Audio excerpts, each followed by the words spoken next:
What's up, guys? It's Gothic, aka Sam, and today we are playing Asagao Academy, so let's get started! As the chill weather of early spring faded and the warmth stretched across Asagao, I itched to go outside. With Satch's book in hand, I took to the streets. Since many people realized how rare this moment was, most of the usual benches and grassy spots were taken. I kept walking until I came to the soccer field. There was a practice game being held, and PBG and his friend Jeff were running across the field. Being a skirmish, the bleachers were almost completely empty. Students scattered the shiny metal seats, but there was more than enough room for me. In one swift motion, practiced many times over my life, I sat down, spun my backpack onto the space next to me, and pulled out my book. I was nearly done with it, and I wanted to see if I could finish it today. It was due a few days ago, so I was under pressure.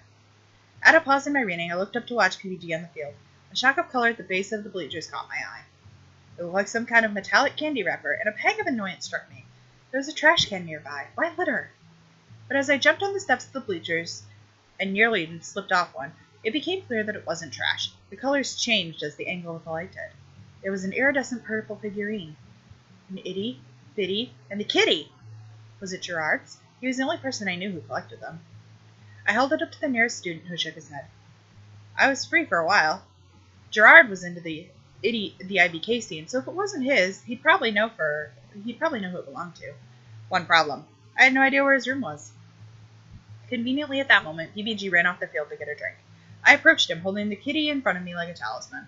Hey, PBG, do you know Gerard's room number? I think he dropped this. I held the kitty up again, and it glimmered in the sun, much like PBG just now with all this physical activity. Oh, Gerard was just here. It has to be his. I asked him to bring me my goalie gloves. I wasn't ready to take McJones's place today. His room is right across from mine. Oh, great. Thank you so much. Hey. Hurry it up, PBG. PBG groaned. It wasn't much of a break. See ya. Gotta go. Good luck.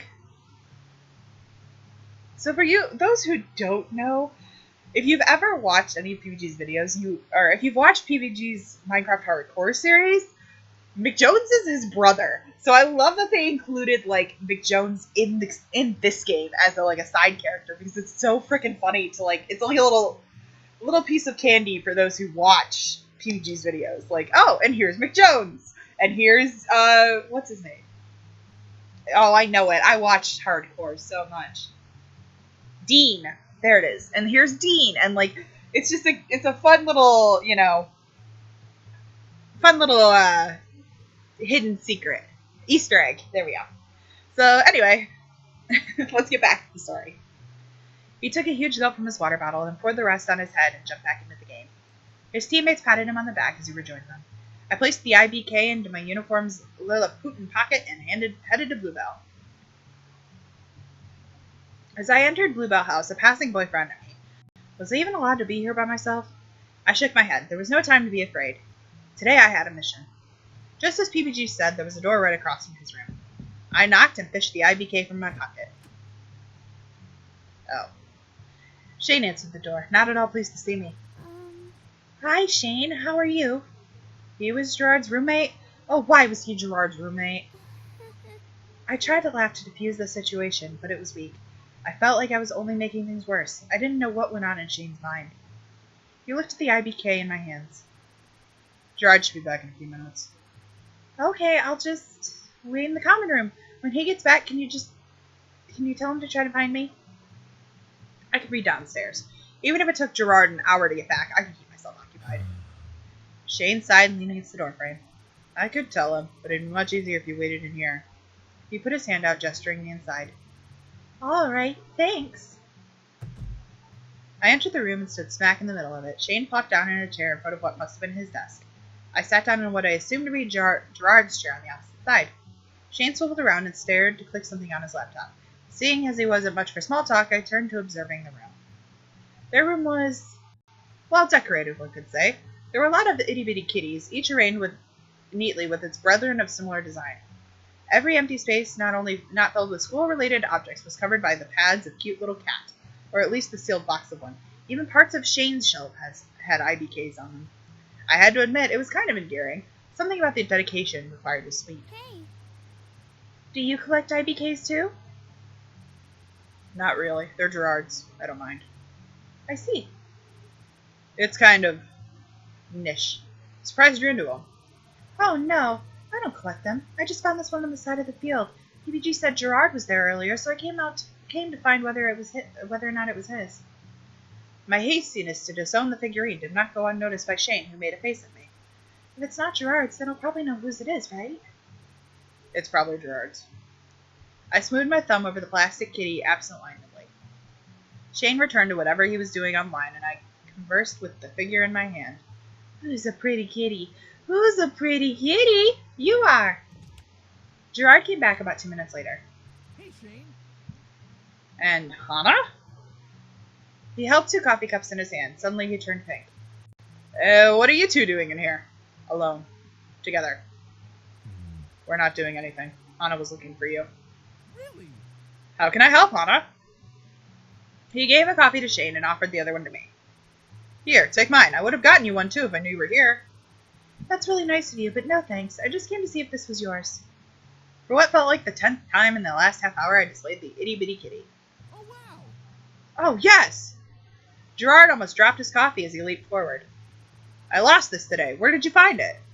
It was near the field. PBG told me you were there earlier, so I wanted to give it back to you. I handed the figurine to Gerard, who looked about ready to kiss it. You're the best. Thank you, Hana. Thank you. You didn't have to do this, but you did, and I don't know what I would have done without you.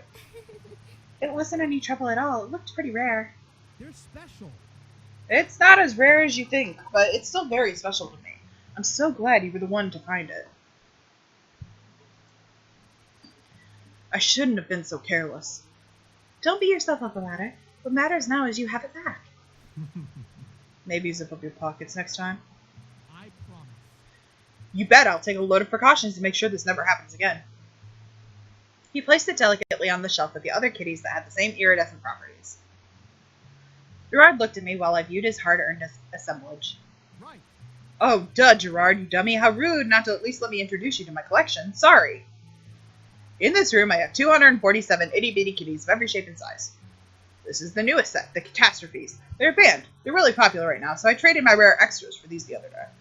The one you brought back to me is from a set of 4 that are called Opalescents. They're currently the only shinies. They were so pretty. My gaze fixated on them. I'm just missing the last opalescent. It's a purple one, Princess Pumpernickel. I've tried everywhere, but no one has them in stock. But there's only 3 copies in the world, so that's not really surprising. It's more surprising that I managed to get these ones. I have one of the most complete collections in the world. People think that the kitty companies give me the newest figures, but I earn all my IBK.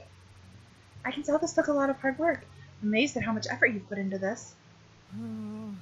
He sighed heavily and sat down on his bed. Completed. Thanks, Hana. I just wish I could get that last figure. I could finish my collection and the kitties would have all their friends together in one place. I wish I could help. Don't worry about it, Hana. This is my battle to fight. I nodded, then glanced at my watch. See you later. Oh, I should go. I really want to finish my book today. But if you ever need help, I'm here. I stood up, then waved to the both of them. Bye. Bye, Hana. Thanks again. Bye. See ya. Thankfully, I managed to finish my book. It took more time than expected, though, and by the time I got back to my room, it was dark outside. When I opened the door to my room, the lights were off. I flicked them on, and the huddled form of Mai hugging a stuffed purple bear appeared on her bed. Hello. I'm back. Mai glanced at me, then buried her face again in her hair. Was she sulking? It was unlike her to be so unenergetic. Are you okay? That doesn't sound very okay. Mai glanced at me again, her face a light shade of pink like she was holding her breath. You know you can tell me anything. You've helped me out a lot, so it's the least I can do in return, right? Besides, we're friends. Mai sighed and threw the bear on the floor, where it lay as if screaming in agony. It's not fair. She sighed again. I know it's terrible to think like this, but even though I'm really happy for you getting to be friends with those guys, it's just not fair. Those guys, who? The Normal Boots Club? It's just I've been a fan of them for so long, and I've loved Jared forever. And here you come out of the blue with your pink hair, and just like that, you're friends. She snapped her fingers in front of her face. But I've been trying this whole time, and Jared didn't even know my name. I know I'm being stupid, and I feel bad, but still. Mai. I forgot the answer to this question. It's understandable. I didn't know what else to say. Yeah, well, she scratched her head, avoiding my eyes. I hope that was right. Thanks for understanding, I guess. I'll try my best to get over it. Okay, let me know if I can do anything, I guess. I will. Thanks, Hana. No, thanks for telling me.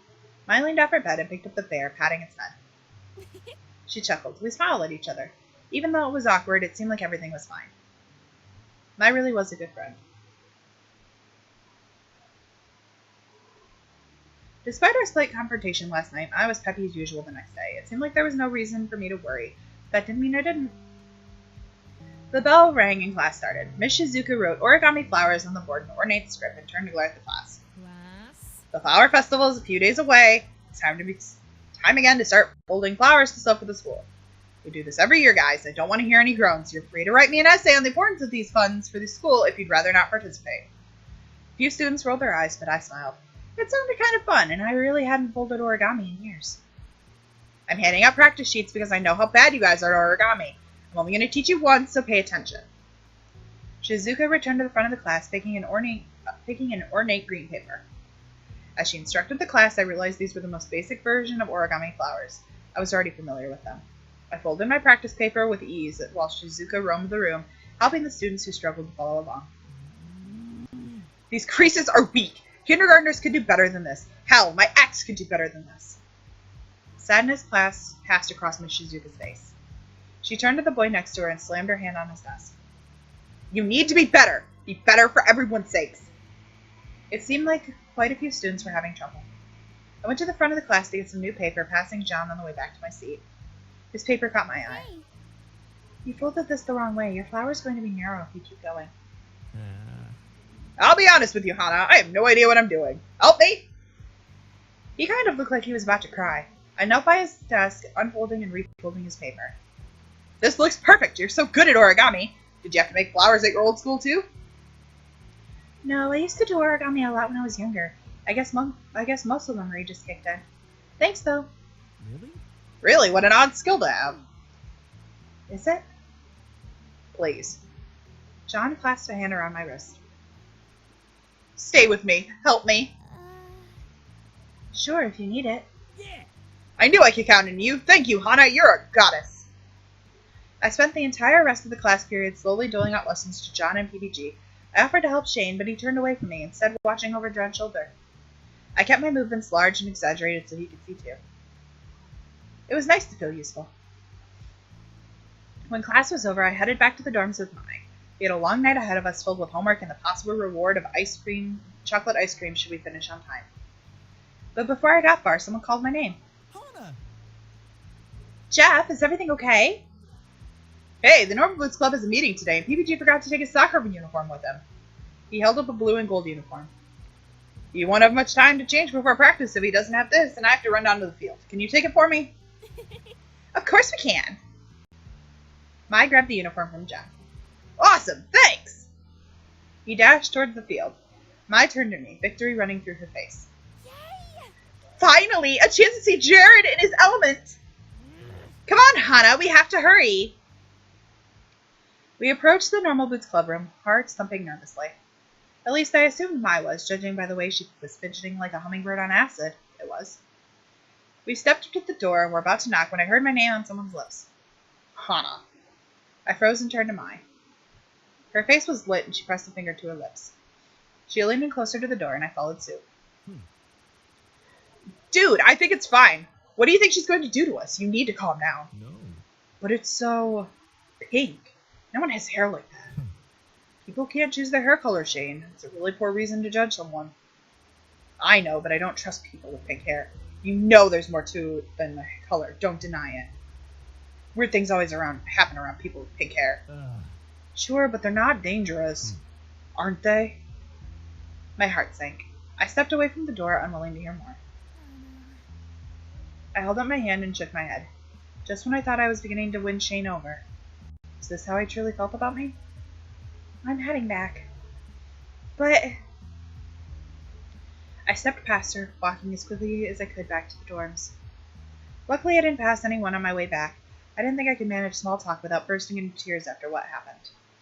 I kicked off my shoes and set my backpack down on my desk, passing by the mirror. I paused as I did so, turning to the mirror, evaluating myself on a whole new level. So much grief. My hair caused me so much grief over the course of my life. Now, for some reason, Shane thought I was suspicious. I smoothed my hair down with my hands, the shortness of it catching me by surprise. It was softer when it was long. With a sigh, I turned away and collapsed on my bed, hugging Mr. Bunny to my chest. Should I dye my hair, Mr. Bunny? I raised him up, staring into his glassy eyes. Yeah, you're right. I rolled onto my side, squeezing Mr. Bunny to my chest. Satch said it himself. You don't choose your natural hair color. Mr. Bunny was small against me, and I smiled at him. At least he still liked me. Shaking my head, I went to my desk. I had better things to do than mope. You're still studying, Hana? I took my headphones out of my ears and turned them high. Our plans for that evening were postponed, and I silently thanked her for not pushing me to keep them. I wasn't in the mood anymore. Yeah, it's only been a few hours. You haven't moved since I left the room last. She climbed in her bed and dangled her hands off the side. At least take a break, okay? Well, I have been meaning to return to the book I checked out. It was overdue, and I had to do it at some point. I was going to do it today, but after what happened, it was the last thing I wanted. That didn't make it any less overdue, though. Go do that. Meet me at dinner afterwards. If you're going to spend the rest of your life studying, at least be nutritionalized. I stretched, bending backwards to apologize to my back for the hours of arching over a desk. I would have a hunchback by the end of the school career, I was sure. You're right, I'll go. I'll see you at dinner. It was pretty late when I got to the library. No one came at this time unless there was a term paper due. Still, it was relatively early in the year, and the room was barren. Satch was working the desk as I expected, but he was joined by PBG and Paul. As soon as I saw them, I turned around, trying to walk back out, but Hana. unfortunately, my hair also made me stick out like a sore thumb. I reluctantly joined them at the counter. What's going on? What's up? Not much. I'm taking a study break to return the book I checked out. I took the book out of my bag and handed it to Satch. That book. I can't help you but notice you're reading The Princess Betrothed. It's good, isn't it? Yeah, I never would have read it without Satch's suggestion. I have to thank him. He nodded and put the book back on the to-be-sorted shelf. No problem. I don't work in the library for nothing. I have another suggestion for you if you need one. No thanks. I want to get back to the dorms. Oh, come on. It's almost dinner. Let him check out this great book for you. Then we can all go to the cafeteria together. Well, alright. That was the last thing I wanted to do. But I was really bad at showing people that I didn't want to talk. Follow me to the fiction section. We set out through the library on an epic quest for adventure and fortune. My mind raced, trying to think of a good excuse so I didn't have to follow them to the cafeteria. Here it is, the Banana Club. He pulled a bright yellow book off the shelves. The Banana Club was written across in a bold font. Now, I know it sounds stupid, and it looks kind of stupid too, but honestly, trust me, it's one of the most moving books I ever read. The ending crushed me. He put a fist to his mouth and blinked rapidly. Don't cry now, Satch. I'm going to stop before I spoil everything. He handed the book to me, and I gazed blankly at the cover. Thanks, Satch.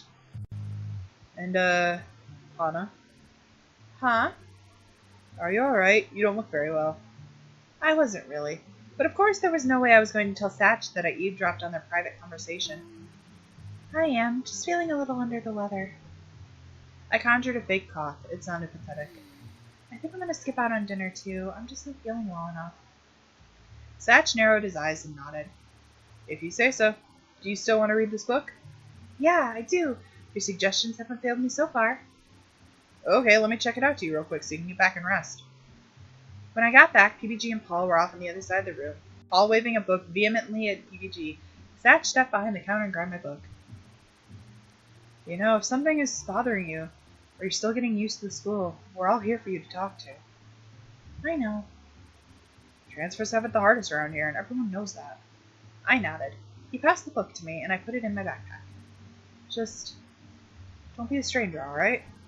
I won't. Thanks, Satch. I'll see you tomorrow. I waved goodbye to him and made my way back to the dorm. Somehow Satch always knew when I was upset, and knew how to make me feel better. It helped that Paul and PBG weren't acting any different to me than normal, either. Maybe it really was just like Shane with the problem. Maybe it really was just Shane with the problem. Whatever problem that was. Hana. I looked up. John was standing in front of my desk, eyes glittering. Hey, I need you in my play. Please, Hana! what? John grabbed my shoulders, his arms shaking so much I felt like I was vibrating. The drama club, our play this year. We're doing Romeo and Juliet. I've been thinking about it for so long. I couldn't just have anyone. I wasn't going to find someone who fit my particular needs, but then you came along. I've been watching you. I'm sure you can do it. Please, Hana. I need you. Only you. Did he want me to be Juliet? At least come see what I've been working on. Please, Hana. Sure. I'll come and see, I guess. Yeah. Oh, Hana, thank you so much. You're darling, darling. He flung his arms around my neck just as quickly let go. I glanced down at my face, sure I was turning pink. Well, awesome. This will be great. So meet me after school in the theater. I've got everything prepared for you. Yeah, great. Well, now that's settled. Come on, Hana. Let's go to lunch. He hustled out of the room with a bird-like grace. I stared after him. It was like a whirlwind just left. He honestly reminded me a lot of Mai. Hey. You coming, Hana? He poked his head around the corner. Yeah. You might have been spending too much time with that bird. Alright, and that's going to be the end of this episode. If you like what you saw, please like, comment, subscribe down below. And as always, I am Gothic, and we'll see you next time. Bye!